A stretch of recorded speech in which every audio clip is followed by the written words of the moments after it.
Hi guys! For today's video ay magluto muna ako ng pusit dahil tanghali na pala at nakalimutan kong mag-almusal. Sus Mariosep, masyado na kasing makalimutin ang inyong nanay G. Kaya pala sumisipol ng aking sikmura. Sa dami kasi ng ginagawa ko, alas 6 pa lang, busy na ako. Kaya ngayon maghiwa lang muna tayo ng sibuyas at luya. Kasi ang luya ay importante yan sa ating pusit para hindi siya malansa.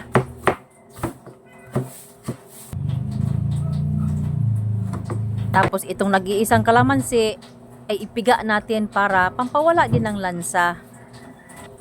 Teka muna, kay medyo tumutulo na yung mga bumabaha-baha na tubig. Imamap ko muna.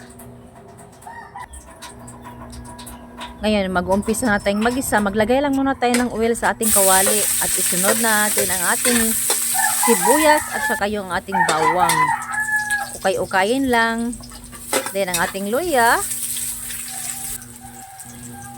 At ato lang isunod ng ato ang pusit. Guys, ayaw magkabalaka. Huwag kayong mag-alala kung bakit maitim yan siya. Kasi ganyan talaga ang pusit, di ba po? Kasi ang pusit, pagka inalisan mo yan ng maitim, ang tawag ba ay sa Bisaya is ata. Pag nawala na siya, wala na ang espiritu, wala na yung kalasa-lasa ang pusit, diba? Mas lami manggod siya kung iapil ni mo o gisa, iapil mo pagluto ang yaha nga ata, kanang itom. Kay mo dyan nagdala niya og magic. So nilagyan ko yan ng tubig para maluto siya, malata ba. Kay mahunit-hunit man gud na siya. Then karon magtimpla na ta og asin, og toyo, og paminta. Dayon, syempre ang atong bitsin, pero wala man ko'y magic diri, wala. Nakalimtan akong magpanog magic, so bitsin ra na siya, pero lamig itong na magic ba para ang lasa is magic sad. Wow. Tapos gisunod na nako ang ating bell pepper. Kaning bell pepper man gud para pampabango jud ni siya, no, pahumot jud ni siya sa pagkaon. Katong sudan, bisag pusit na siya, kay ngano pag naay bell pepper, humot jud siya.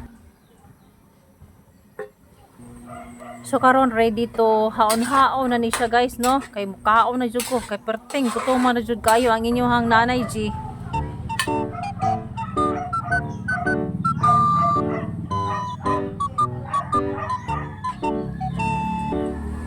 Ngano kaning pusit guys, no, nga pagka lain na makita-naon agi sa iyang kaitumba. Pero paling lamia po kay kaunon. O so di ba? O ayan. So ayan, kalami bagay sa pusit. So guys, before tumatapos, bali mag-shout out lang ako sa ako ang mga followers, yung mga masugid kong mga taga-subaybay ng aking video. Bisan ginagmay lang views. Tapos di pa jud mo mag-comment, pero okay lang ko ana. Basta padayon lang jud ko ani.